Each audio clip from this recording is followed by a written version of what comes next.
Bonjour et bienvenue à la webconférence sur la maîtrise en archivistique. Nous sommes très heureux de vous accueillir aujourd'hui. Donc, je me présente, Mélanie Boutin, je suis la responsable d'information et de promotion sur les études pour la faculté. Je suis accompagnée de Mme Martine Cardin, directrice des programmes en archivistique, ainsi de Camilla Pilon, étudiante en archivistique. Aujourd'hui, nous vous présenterons les principales questions que nous recevons des futurs étudiants. Ils seront heureux d'y répondre. De son côté, Mme Cardin va présenter les programmes et qu'est-ce que l'archivistique. Et nous aurons également le Camilla qui va témoigner de son expérience. Tout au long de la présentation, si vous avez des questions, nous vous demandons de les garder à la fin. Nous aurons une période de questions. Durant celle-ci, vous pourrez les poser en utilisant l'outil questions et réponses en bas de l'écran.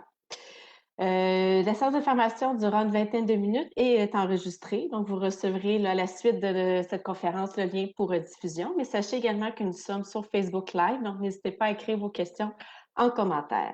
Donc, sans plus tarder, Madame Cardin, Camilla, je vous laisse la parole et une belle présentation. Merci beaucoup, Mélanie. Bonjour à tous. Ça me fait bien plaisir de vous parler ce midi. Écoutez, je vois parmi les participants que certains sont déjà certifiés en archivistique, donc des choses qui au départ, je ne vous apprendrai pas. Il y en a d'autres qui, par contre, sont en exploration. Donc, on va commencer par se demander, une formation en archivistique, ça correspond à quoi? Parce que surtout qu'on l'associe chez nous à une maîtrise en histoire, exemple, parce que c'est que de l'histoire. Alors, l'archivistique, ça s'intéresse évidemment aux archives, à ce qu'elles sont, à ce qu'elles font, au rôle qu'elles jouent, aux représentations qu'elles véhiculent, oui, mais on s'intéresse surtout pas seulement à l'objet, mais on l'encadre cet objet.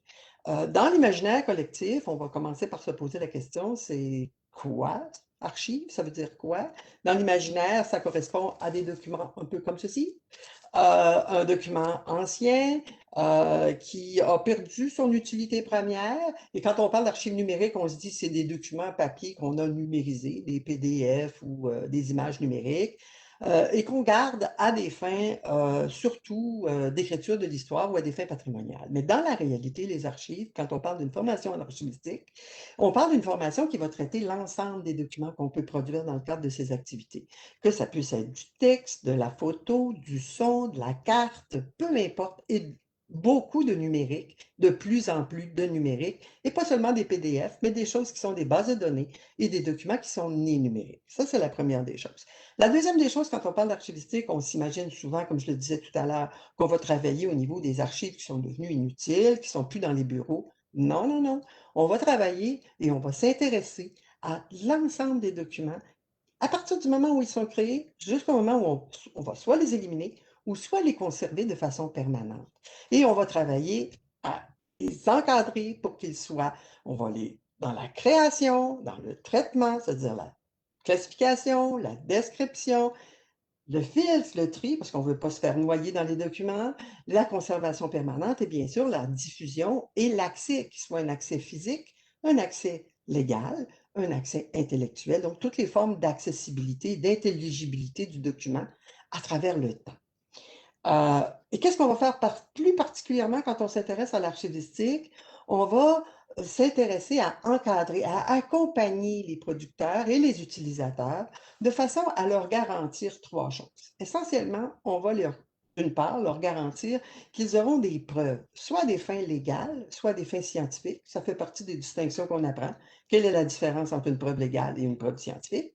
Euh, qui seront capables d'être authentiques, fiables et exactes, parce que c'est ce qu'on attend des preuves en général, et des preuves qui pourront garantir les droits des personnes ou encore qui viendront démontrer qu'on est conforme à ces règles. On va d'autre part être capable d'intervenir sur la gestion de l'information, des sources de l'information, qu'elles soient premières ou secondaires, pour que ces informations-là soient pertinentes, mais surtout économiques et actuelles. Et enfin, on va intervenir à encadrer, veiller à accompagner les producteurs, les usagers de l'information et des preuves, mais aussi des témoignages, de façon à ce qu'ils soient historiques ou patrimoniaux, peu importe, pour qu'ils restent pertinents, pour que ça reste actuel et pour que ça puisse s'inscrire dans différentes interventions pour asseoir l'identité d'une société dans la cohérence et dans la continuité. Donc, ça, c'est l'archivistique. Voici, je viens de vous dresser le territoire qu'on couvre. Maintenant, ça, c'est la discipline. Dans la réalité, la profession, parce que l'archivistique, c'est aussi une profession, ça s'appellera rarement archiviste. En fait, les manifestations professionnelles de l'archivistique, c'est un petit peu comme les manifestations professionnelles de n'importe quelle science humaine et sociale. On a rarement sociologue professionnel, historien professionnel, muséologue. Muséologue, déjà, on est proche, mais c'est de se dire, vous allez avoir un titre qui peut varier. Bien sûr, archiviste, mais gestionnaire de documents, analyse de procédés, records manager, il y a toutes sortes de titres. L'affichage de postes en archivistique va varier avec les ancrages professionnels. Je vais en reparler tout à l'heure. Cela étant dit, maintenant qu'on a dit ça, dans la réalité, qu'est-ce que vous ne serez pas si vous faites une formation en archivistique? Vous ne serez pas historien, vous ne serez pas muséologue, vous ne serez pas bibliothécaire. Ça, c'est important de s'arrêter 2 secondes là-dessus. Parce qu'on pense souvent que la bibliothéconomie, l'archivistique, 2 disciplines sœurs, on fait plus ou moins les mêmes affaires. Oui, puis non. En fait, le bibliothécaire, lui, travaille sur une documentation qui est déjà publiée. C'est une documentation qui est autonome en elle-même et le bibliothécaire veille à la rendre accessible au plus grand nombre possible d'usagers intéressés par cette documentation-là. L'archiviste, pour sa part, ne travaille pas sur le même objet. L'archiviste va travailler sur l'ensemble des documents qu'on va produire pour arriver à produire un livre, mais une motoneige, peu importe l'objet, un stylo. Il y a des documents qui se produisent, il y a de l'information qui se produise, et l'archiviste sert un peu à conserver la cohérence de ce cadre de référence-là. Voyez ça comme étant une image, un puzzle en plusieurs milliers de morceaux qu'il faut constamment, qui bougent constamment et à laquelle l'archiviste travaille à garder une image qui va être fiable, qui va être authentique et qui va être actuelle et opératoire de ça. La différence avec le bibliothécaire, bien sûr, c'est que le bibliothécaire, oui, fait de l'accès, mais il ne se préoccupe pas du manuscrit de l'auteur, de sa correspondance avec l'éditeur ou peu importe. Donc, il y a des différences majeures et sachez que si vous êtes un diplômé de la maîtrise en archivistique, vous ne serez pas bibliothécaire. C'est une formation qui est distincte et qui doit être suivie au niveau d'une maîtrise en sciences d'information, mais en spécialité bibliothéconomique, et ça ne s'offre pas partout. Une autre chose que vous ne serez pas, vous ne serez pas archiviste médical.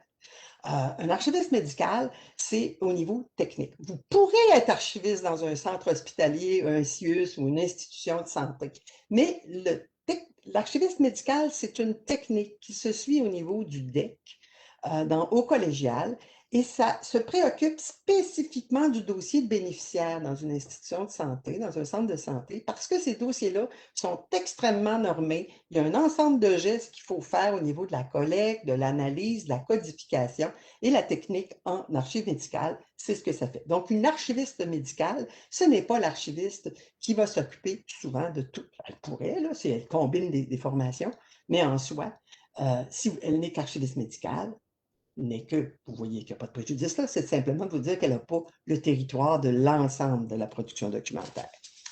Alors ça, ce sont 2 choses que vous ne serez pas. Par contre, vous allez croiser beaucoup de disciplines. Vous ne serez peut-être pas historien, muséologue, bibliothécaire, mais vous allez croiser des savoirs et des savoir-faire parce que de l'archivistique, c'est au carrefour de toutes sortes de pratiques, de droit, de bibliothéconomie et autres. Et ça veut dire que dans la formation, vous allez les croiser, ces savoir-faire-là, et parfois même acquérir des rudiments de méthodologie dans certaines disciplines. Quels sont les champs d'application? J'aimerais ça revenir rapidement. Je vous disais tantôt, il y avait ces 3 dimensions, la preuve, l'information, le témoignage. Alors, quand on est formé et quand on va être diplômé en archivistique, à quoi on risque de travailler? Bien, il y a beaucoup, je vous l'ai dit, c'est dans la géométrie très variable, mais on peut quand même schématiser qu'il y a comme 3 grands champs dans lesquels des services ou des organisations dans lesquelles on va être appelé à intervenir de façon professionnelle. Il y a dans un premier temps tout ce qui va être les écritures officielles.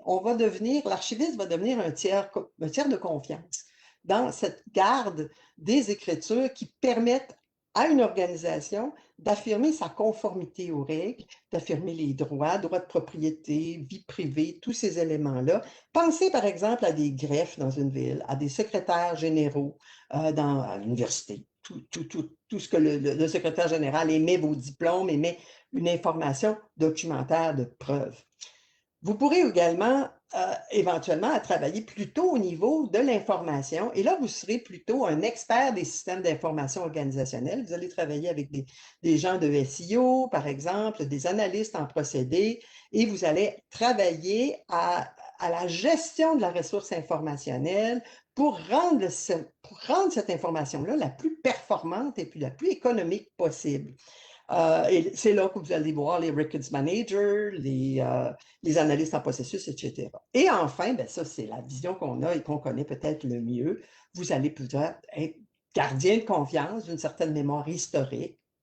Les archives ne contiennent pas toute la mémoire historique. C'est une des expressions. Vous allez travailler dans des organisations ou des services qui ont pour but de la mettre en valeur, de la diffuser, de la valoriser, cette mémoire. Et là, on va s'appeler souvent, c'est là qu'on s'appelle souvent plus archiviste ou agent culturel, exemple. Dans tous les cas, vous allez travailler avec de plus en plus avec la réalité du numérique. Ça change énormément les choses pour nous dans notre domaine, surtout dans le contexte de la transformation numérique de la société. De nos jours, là, voyez bien qu'on est en télétravail, nous sommes en Zoom actuellement, et pour le grand enjeu de l'archivistique, ce qu'on va nous demander, nous, c'est l'après-pandémie. C'est comment on peut faire évoluer cette réalité de l'espace virtuel qui est là pour rester, mais l'améliorer en permettre d'avoir l'accès à l'information, une bonne circulation des choses, un bon équilibre entre certaines choses qui vont rester analogiques, certaines choses doivent passer en numérique et pas seulement en PDF. C'est aussi d'être capable de concevoir les activités à travers des données qui seront mises en relation, ces données-là formant des documents qu'on devra encadrer pour les raisons que j'ai précisées. Alors, c'est dans cet environnement numérique qu'on est appelé à travailler. Et là, ben, je vous ouvre sur les formations qui existent. On offre une formation en archivistique à l'Université Laval qui couvre les 3 cycles. Au premier cycle, bon, pour certains d'entre vous, vous le savez, vous êtes déjà au certificat. Il y a également un micro-programme. Je vais dire 2 mots là-dessus. Le micro-programme, ce n'est pas un micro-programme d'initiation, c'est un micro-programme de formation professionnelle. Donc, si vous êtes ici, vous ne savez pas ce qu'est l'archivistique, c'est déjà pas un programme pour vous. C'est un programme qui est fait pour être capable d'aller chercher des compétences en numérique pour des gens dont la formation n'était pas à ce moment-là offerte au moment de leur formation initiale. Le certificat, lui, ben, il met la table, il vous met les concepts, les méthodes, les méthodologies, les principes. En passant, c'est 30 crédits, c'est 1 an. Ça se fait en 1 an, 3 sessions si vous la commencez en septembre. Ça se fait en 5 sessions si vous commencez en janvier en raison des dispositifs un peu techniques, des technicalités de prérequis. Et ça couvre l'ensemble. Il n'y a pas de spécialité là-dedans. On ne va pas chercher du patrimoine ou de la gestion parce que ce sont des fonctions qui sont intégrées. Et c'est là où je veux en venir. Quelle que soit la formation, et je vais vous parler maintenant de la maîtrise un peu plus particulièrement, c'est toujours la même chose. C'est toujours fondé sur... Que je vous nomme les cours, ça va peut-être vous donner une idée, mais ce que vous devez retenir, c'est que c'est une vision qui est toujours globale. On construit un cadre de référence et un même document peut servir parfois de preuve, d'information ou de témoignage. Donc, on est toujours sur la base d'une vision globale, d'une vision par le haut, où il peut y avoir effectivement des spécialités selon où vous allez travailler. Vous allez travailler à l'ONF. On gage que peut-être vous serez plus proche du film puis de l'image en mouvement.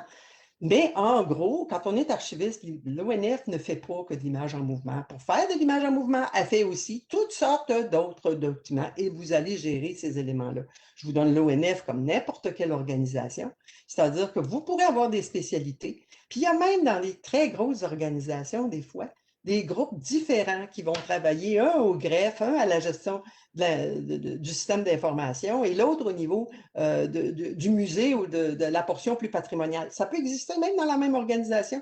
Ce n'est pas toujours le même service. Donc, c'est pour ça que la maîtrise, elle offre cette compétence qui est globale avec des possibilités de spécialité qui vont passer à travers vos propres préoccupations quand vous allez faire des travaux, quand vous allez la colorer, cette maîtrise-là, avec vos propres vos propres envies, vos propres préoccupations. Mais dans les cours, ce sont des cours qui vont s'intéresser à la création, au traitement, à l'exploitation de l'information, à la conservation, aux enjeux légaux qui sont attachés, aux enjeux technologiques, à ces dimensions-là. Toute la formation, c'est toujours avec un ancrage professionnel important. Même si on va parler de recherche, parce qu'il y a également des possibilités de doctorats qui vont passer soit par le doctorat en histoire, soit par un doctorat sur mesure dans lequel on va réaliser une formation sous la direction d'un professeur d'archivistique, puis dans un projet d'archivistique. Donc, même lorsque vous faites de la recherche, la proximité avec le document, avec le terrain. On ne peut pas, c'est comme vous dire, écoutez, faire de la formation en médecine sans penser aux patients, c'est même fondamental. Vous ne pourrez pas, et ça nous prend une proximité avec notre objet, parce que c'est dans ce terrain-là que l'objet prend toute sa mesure et dans laquelle on intervient. Alors, ça veut dire que tous les programmes, quels qu'ils soient, on peut leur donner une dimension ou encore une fois, une coloration qui va être beaucoup plus professionnelle, ancrée sur le marché, ou on peut même au niveau de la maîtrise, la rendre quand même plus accrochée à des dimensions plus réflexives. Mais dans tous les cas, dans le cas de la maîtrise, c'est une maîtrise professionnelle. C'est donc la maîtrise, il n'y a pas de mémoire, c'est un stage ou un essai. Ça veut dire qu'on fait 48 crédits, 36 pour des séminaires. Ça va relativement vite. La maîtrise, si vous la faites à temps plein, elle se fait en gros, elle peut se faire jusqu'à 1 an et demi, puis vous l'avez clenchée. Par contre, je peux vous dire que vous ne le ferez pas la plupart du temps. Pourquoi? Parce que la majorité des étudiants vont être happés par le marché du travail et vont passer, si vous la commencez à temps partiel, en général, les étudiants finissent en temps partiel et non pas à temps plein parce qu'ils ont cette opportunité d'aller sur le terrain qu'on va encourager pour la même raison que je vous ai dit, c'est qu'il y a une proximité et plus on stimule cette proximité-là, meilleure est la formation en fait. Maintenant, si vous voulez, vous la faites à temps plein, ben, il y aura quand même une réflexion, je vous l'ai dit, c'est avec des dimensions professionnelles très affirmées. Le stage ou l'essai, qu'est-ce que vous faites, stage ou essai?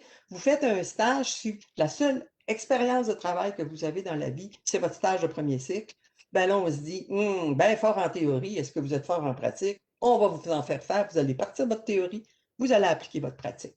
Si au contraire, vous arrivez avec une très grosse expérience professionnelle, j'ai aucun doute que vous êtes capable d'en faire quelque chose dans la pratique. Par contre, est-ce que vous êtes capable de développer la réflexion théorique sur le fondement pratique? À ce moment-là, on va prendre le même problème, mais au lieu de vous faire partir de la théorie pour aller faire une application, on va vous demander un essai sur ce programme, sur ce problème-là, et de réfléchir sur ses fondements théoriques. Donc, l'essai et le stage, en gros, c'est le même aller-retour entre la théorie et la pratique, mais qui se manifeste dans des formes différentes. Mais dans les deux cas, c'est 12 crédits, une session complète qui va se faire. Et contrairement au stage de premier cycle, c'est quelque chose, le stage de deuxième cycle, c'est un stage où vous êtes considéré comme un professionnel, un peu autonome. Donc, ça peut être même de monter le service. Vous n'êtes pas obligé qu'il y ait quelque chose en place pour aller faire un stage quelque part.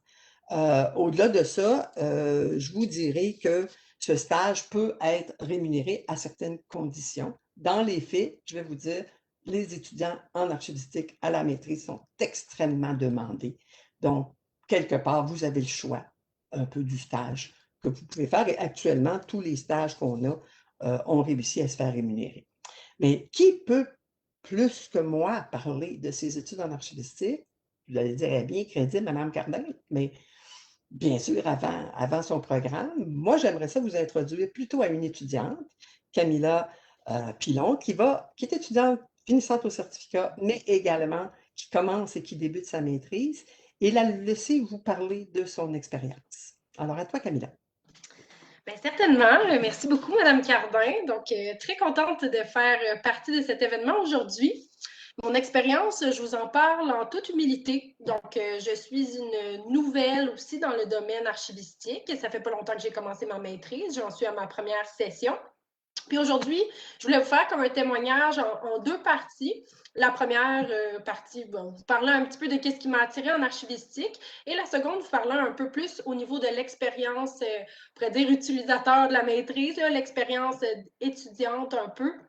Puis qu'est-ce qui fait en sorte que la maîtrise, en fait, répond vraiment à mes besoins, tant au niveau personnel que professionnel. Tout d'abord, juste pour vous présenter un peu mon parcours, je suis diplômée de philosophie à l'Université Laval, j'ai mon bac en philo, et un peu comme tout le monde à 20 ans, quand on sort d'un bac, ben, je me suis posé la question, qu'est-ce que je fais de ma vie? Et là, il y avait plusieurs avenues qui s'ouvraient à moi. Je vous dirais qu'initialement, ce qui m'a conduit à l'archivistique, ce sont les sciences historiques. Je pense que c'est une porte d'entrée assez générale. Bien sûr, on entre un peu naïvement en se disant, ben moi, j'ai touché à des archives historiques, je trouve ça intéressant, parce qu'en effet, moi, je fais en ce moment ma carrière un peu dans le patrimoine, on pourrait dire, là. Donc, j'ai eu à manipuler et à mettre en place un service d'archives à l'île d'Orléans. Puis, justement, à travers ces manipulations-là, je me suis rendu compte que hey, c'est vraiment trippant, travailler avec les archives. Donc, ça a été ma porte d'entrée. J'ai effectué mon certificat en archivistique par la suite et c'est vraiment là que j'ai réalisé, OK, mais c'est vraiment plus que ça, dans le fond, l'archivistique. Justement, comme je vous disais, c'est les sciences historiques, mais c'est aussi toute la valeur un peu symbolique des archives. J'ai vraiment une coloration très communauté, très... ben, communauté. Là, pour dire des archives, c'est important pour moi, pour les situer dans un contexte historique parce qu'elles peuvent servir à des personnes, mais servir à quoi? Ça, ce bout-là, je l'avais comme pas vraiment développé. T'sais. Fait que c'est vraiment à travers le certificat que là, j'ai vraiment nourri et développé ma passion pour l'archivistique parce qu'en fait, ce que je me suis rendu compte, c'est que sans ce pouvoir-là, justement, de pouvoir garantir des droits, de fournir une information qui est vérifiable, ben, les archives, elles n'ont pas justement ce pouvoir-là. Donc, c'est vraiment ces aspects-là qui m'ont conduit à vouloir continuer à la maîtrise. Puis aussi, la discipline en tant que telle est une discipline qui, pour moi, est absolument riche de son interdisciplinarité, notamment.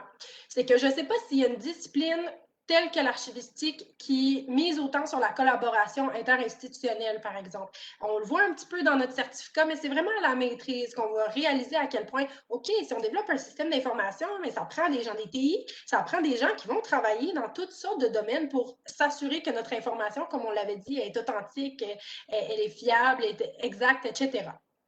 Donc, finalement, je me suis rendu compte que, OK, ben, si les sciences historiques m'ont amené là, ben, je suis vraiment ailleurs. Et les sensibilités restent sensiblement les mêmes. Ce qui m'intéresse beaucoup, c'est justement l'accès à l'information. Donc, le fait que les archives puissent être exploitées, libérées, donc sous forme de données. On sait qu'en ce moment, l'objet informationnel qui est comme qui est le buzzword, c'est vraiment les données. Puis l'archiviste, il va devoir justement faire cet accompagnement-là. Donc, on voit vraiment une transformation au niveau de l'objet qui va pousser l'archiviste à devoir collaborer avec plein de monde. Puis moi, ça, c'est vraiment ça qui m'intéressait. Et aussi, il faut que je vous parle de mon projet. Donc, quelque chose qui a été super intéressant pour moi au certificat, c'est que j'ai tout de suite manifesté l'envie d'aller à la maîtrise. Ça a tout de suite été clair pour moi que, OK, c'est la discipline vraiment dans laquelle je veux travailler. Et ben, on m'a fait confiance et j'ai eu la chance de faire un projet d'intervention professionnelle qui fait en sorte que là, je suis en train d'enregistrer des balados et des capsules vidéo pour BNQ.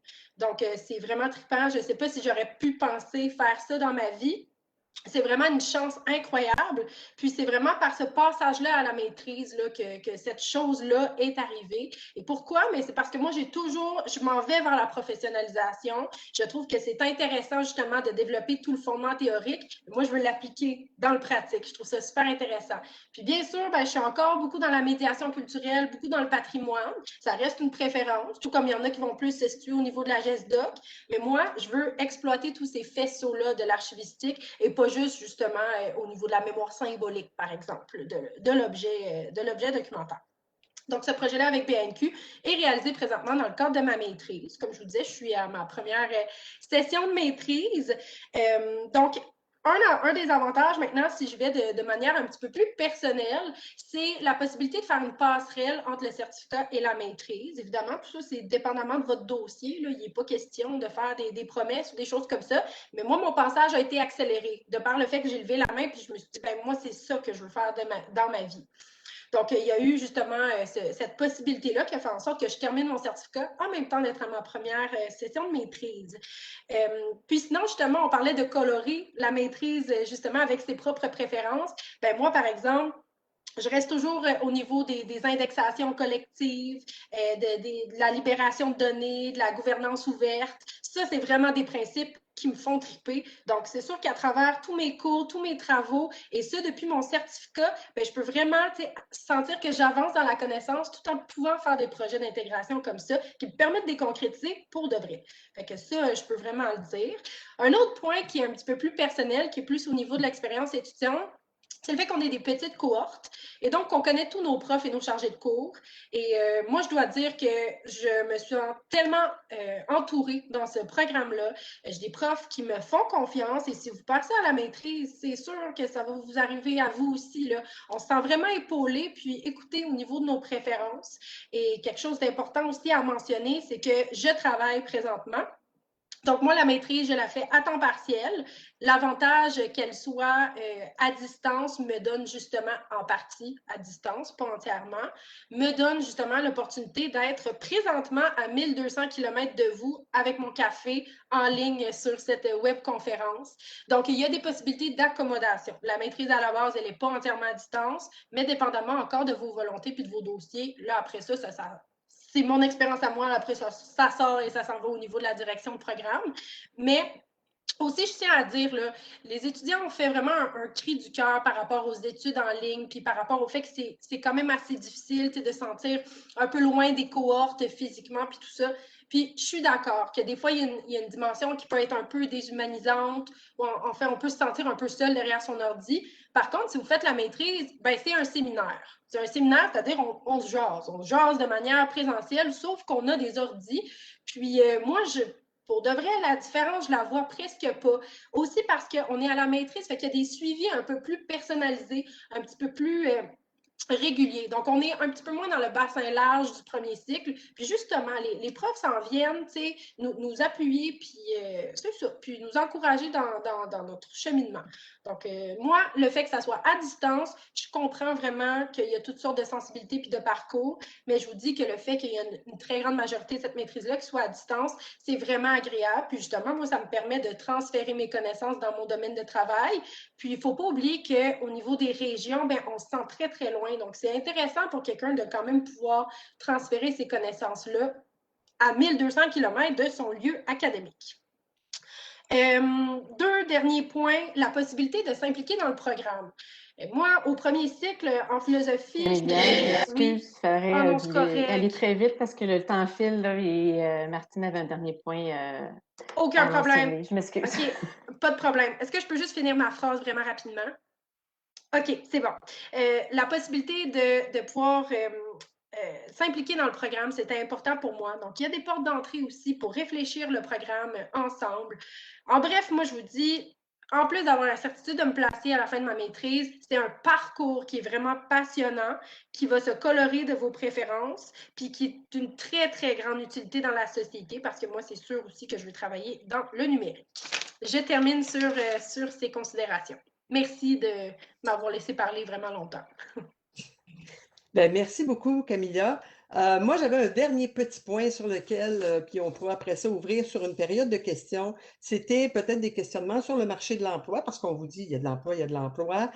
Simplement, de vous dire, écoutez, quand on a une maîtrise en archivistique, quand on a une formation en archivistique, le marché de l'emploi qui est ouvert, c'est autant les organismes publics que parapublics, comme les ministères, que ce soit les organismes et ministères qu'on appelle, ou encore ce qu'on appelle le parapublic ou le public décentralisé, ville, santé, éducation, sont des milieux qui, même par la loi, exigent certaines pratiques archivistiques, donc qui vont peut-être des fois à des niveaux plus techniques, c'est sûr que ça peut dépendre, vous êtes dans une petite municipalité ou frontière dans le fin fond, peut-être que vous n'aurez pas le gros service, mais il y a toujours dans les organismes publics, donc on en trouve dans les CLSC, on les trouve dans les CIUS, on les trouve partout. Dans les entreprises privées aussi, dans la minute en fait que vous avez une organisation qui a un temps soit peu de production documentaire, qui a un temps soit peu des besoins de gestion, entre autres de renseignements personnels, de confidentialité, bien, vous allez trouver des préoccupations et des professionnalisations archivistiques qui vont y être associées. Pour accéder à des postes professionnels maintenant, sachez une chose, si vous avez un certificat tout seul, pas de bac, Je ne vous dis pas que ce n'est pas possible, mais en général, surtout dans la fonction publique, on va exiger un grade. Un certificat, ce n'est pas un bac. Alors, un grade, c'est un baccalauréat, maîtrise. Donc, on va exiger que vous ayez un grade avec un certificat. Il peut être soit à côté ou il peut être intégré, comme par exemple dans un baccalauréat multidisciplinaire ou encore dans un baccalauréat intégré en sciences historiques et études patrimoniales, qu'on appelle communément le PICHEP. Alors, vous pouvez soit faire ça et accéder à des postes de niveau professionnel. Maintenant, je peux vous dire tout de suite que si la carrière vous intéresse, la continuité logique de ça, c'est d'aller à la maîtrise. Et comme on l'a dit, on facilite cette idée-là que normalement, souvent, l'étudiant peut déjà être en poste et revenir ou continuer à avoir une maîtrise de façon à rentrer en dialogue. Dans les classes de maîtrise, la majorité travaille de toute façon, donc c'est aussi un dialogue entre professionnels sur le marché qui ajoute une couche à la formation et à l'apprentissage. La demande est très haute actuellement. Je peux vous dire, les avantages et les salaires, ça varie selon les tâches et les postes, mais c'est comparatif à un travail de professionnel dans la fonction publique. C'est à peu près la même hauteur, les mêmes échelles. Si vous avez tout ça pour vous dire, maintenant, un dernier mot, je pense que Camilla l'a très bien dit, on est très accommodant dans le sens où, pour le passage entre le certificat et la maîtrise, on l'est moins entre le DEC et le certificat parce que c'est beaucoup plus de se dire, quelqu'un, ça se peut que vous ayez déjà fait des cours d'archivistique à l'intérieur dans un autre bac. Souvent, on offre la possibilité de faire des cours complémentaires. Si on a une base, soit d'expérience, soit une base de connaissances, ou soit les deux, suffisante, on peut présenter une demande de maîtrise et à partir de là, il y a une scolarité préparatoire qui peut être allée jusqu'à 3 cours qui peut vous être imposée, mais on va vous faciliter la vie si vous avez déjà la base. Si vous ne l'avez pas, ben là, on ne va pas exiger un certificat. On va vous dire, va chercher ton équivalent de certificat s'il te manque un aussi gros morceau que ça. Mais dès qu'il y a cette possibilité, et elles sont, on l'a vu, elles sont énormes. Il y a la possibilité de présenter une demande et on évalue votre dossier. Alors, je pense que je m'arrêterai là. Quant à moi, je vous inviterai plutôt à peut-être formuler des questions, si vous en avez. Alors, merci beaucoup, Martine et Camilla. C'était fort intéressant et on sent vraiment l'enthousiasme que tu as, Camilla. Je suis désolée d'avoir intervenu. Ben non, c'est pas grave. Pour la période des questions, donc, je vous invite, il y a deux façons de poser vos questions en utilisant le question-réponse en bas de l'écran. Mais vous pouvez également, à côté de votre nom, lever la main. Donc, à ce moment-ci, on pourra débloquer votre micro si vous désirez la poser de vive voix, votre question. Donc, sur Facebook, on a eu une question, Martine, durant la présentation. Donc, je vous la lis à l'instant. Une personne demandait si le certificat ouvre des portes professionnelles ou s'il faut absolument faire la maîtrise. Vous avez glissé un petit mot, mais peut-être donner des précisions sur les postes en lien avec le certificat ou la maîtrise. Non, le certificat ouvre des portes professionnelles. On va s'entendre. Un certificat tout seul, quand on le couple avec une technique, parce qu'il y en a qui sont en technique de documentation, qui vont faire le certificat, ça va être un prolongement avantageux. Ça veut dire qu'on a une job qui est beaucoup plus technique, mais qui peut avoir des ancrages professionnels. Si par contre, un certificat tout seul, poste de professionnel, plus hasardeux. Il faut, comme je le disais, avoir un bac avec dedans ou à côté son certificat. C'est sûr qu'on va avoir des postes, moi ce que j'appelle des postes de professionnels de premier niveau, d'exécution. On est au front là, comme tel. On ne deviendra pas gestionnaire responsable d'un service d'archives. En tout cas, pas en sortant de son certificat. Alors que la maîtrise, elle, va avoir ce but-là. Elle va avoir le but de faire de vous quelqu'un qui serait capable de gérer un service d'archives ou être un gestionnaire de projet comme tel. Mais on n'a pas nécessairement besoin. Sur le marché du travail, ce que je vous invite à faire, si vous voulez voir, sur LinkedIn, il y a certaines offres, des fois, qui passent, mais l'Association des archivistes du Québec, bien que ce ne soit pas nécessairement le seul endroit où il y a des affichages de postes, vous allez pouvoir voir un petit peu le genre de poste qui peut s'offrir à vous. Et vous allez aussi avoir un tableau comparatif de qu'est-ce que fait le technicien par rapport au professionnel. Ça, c'est une question qui nous est souvent posée. C'est quoi la différence entre un technicien et un professionnel? L'association vous fait un référentiel qui vous les compare un peu sur différents types de tâches. Et si vous avez seulement un certificat, comme je vous dis, ben, un certificat avec le bac, évidemment avec le grade, oui, il y a des postes qui pourront s'ouvrir, ça c'est sûr. Merci beaucoup, très complet comme réponse. Une autre question, est-ce que le stage peut se faire dans son milieu de travail? Donc, si la personne est déjà en emploi, est-ce qu'elle pourrait faire le stage dans son milieu?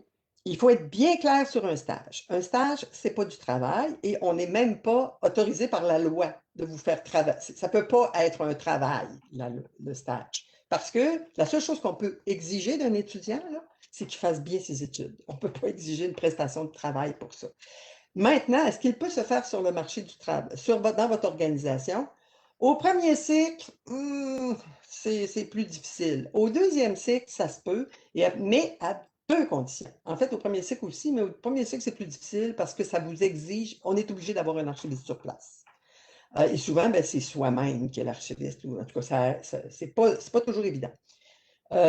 Au deuxième cycle, si vous faites, il y a deux conditions et elles sont incontournables. Le mandat que vous allez devoir faire ne doit pas être dans vos prestations. Pourquoi vous avez une prestation de travail? Ce qui veut dire que vous pouvez le faire dans votre organisation, mais il va falloir que ce soit quelque chose de complémentaire à votre travail et vous ne pourrez pas être sous la supervision immédiate de votre supérieur hiérarchique. On se comprend. Comme ça, il n'y a pas d'ingérence entre vos études et votre travail. Mais ça peut être complémentaire, par contre. Il peut y avoir même des économies d'échelle. Un exemple que je donne souvent, j'avais quelqu'un, à un moment donné, qui donnait des cours en formation continue aux adultes, au personnel de secrétariat. Elle donnait des cours parce que les outils qu'on fait, ce n'est pas nous qui les appliquons, ça va être le personnel souvent de secrétariat. Alors, il y a des cours de gestion documentaire qui est donné au personnel de secrétariat, puis elle n'avait pas de manuel. Mais on se comprend, ce n'est pas le gros manuel de l'archiviste que tu as besoin de donner à cette personne-là. C'est un ensemble de guides. Et elle a dit, moi, ça me serait très pratique si je pouvais faire mon guide. Je peux-tu faire mon manuel? Je n'ai pas payé pour ça. Oui, dans ce cas-là, il y a une ligne très étanche, très ferme qui est faite. Tu n'es pas payé, tu vas devoir faire plus d'heures que ce que tu aurais fait dans ton travail. Maintenant, ça se peut qu'il y ait des tâches qui soient en économie d'échelle. Connaître le programme, on s'entend, si tu as à le donner, à l'enseigner, il faut que tu le connaisses. Mais pour faire le manuel, il faut que tu le connaisses aussi. Moi, que tu le fasses dans les deux dimensions, ça ne me dérange pas. Mais ce que je sais, c'est que le livrable, parce qu'un stage, ça, je ne l'ai pas mentionné, le stage débouche sur un livrable. Ça peut être une politique, ça peut être un outil, mais il y a un livrable. On ne se contente pas simplement d'aller suivre la bague, on entre dans une organisation, on voit comment. On a vraiment un projet, on fait un devis, on réalise son projet, on réalise son livrable. C'est ça qui nous permet de dire, bien, ce livrable-là ne doit pas être ce pourquoi vous recevez un salaire. Puis il ne doit pas être placé sous la supervision de votre patron. Parfait, merci beaucoup. Donc, ça fait le tour des questions. Donc, je vais vous laisser le mot de fin, Martine. Ben écoutez, moi je vous remercie de l'intérêt que vous prenez aux études en archivistique. À la blague, je vous dirais, ça rend enthousiaste et passionné. Hein? Moi, personnellement, je vous dirais que l'archivistique, là, c'est perso, je crois, l'une des plus beaux champs d'études que vous pouvez prendre si vous êtes curieux. Si vous n'êtes pas curieux, allez pas là. Allez pas là, je vous le dis tout de suite. Parce que quand on est un archiviste, vous allez apprendre à croiser des cultures. Vous allez, pour chaque producteur, appeler à regarder, mais qu'est-ce qu'il est, qu'est-ce qu'il fait, qu'est-ce qu'il pense. Puis moi, ma job, c'est d'encadrer les documents qu'il fait pour être sa réalisation de ses activités. Puis chaque organisation est un voyage qu'on va faire dans une culture. Et dans ce sens-là, si en termes transversal, vous êtes curieux, vous aimez la diversité, et c'est des images diamétralement opposées de ce que l'archivistique peut-être vous sembler. Ça fait longtemps qu'on n'est plus dans les sous-sols à classer des documents. Vous allez être plutôt vraiment dans l'action, dans l'interaction avec les personnes. Vous allez être puis avec le numérique, de plus en plus des accompagnateurs. Et que ce soit au niveau du premier cycle, bien sûr.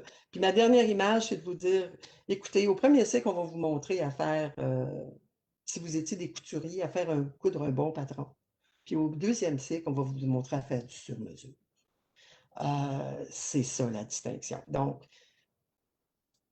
je pense que je n'ai pas d'autre chose à vous dire, que c'est un domaine qui, si ça vous passionne, un peu comme Camilla, vous allez risquer de rencontrer, même de découvrir des dimensions que vous n'aviez pas peut-être perçues au départ. Et je vous remercie beaucoup.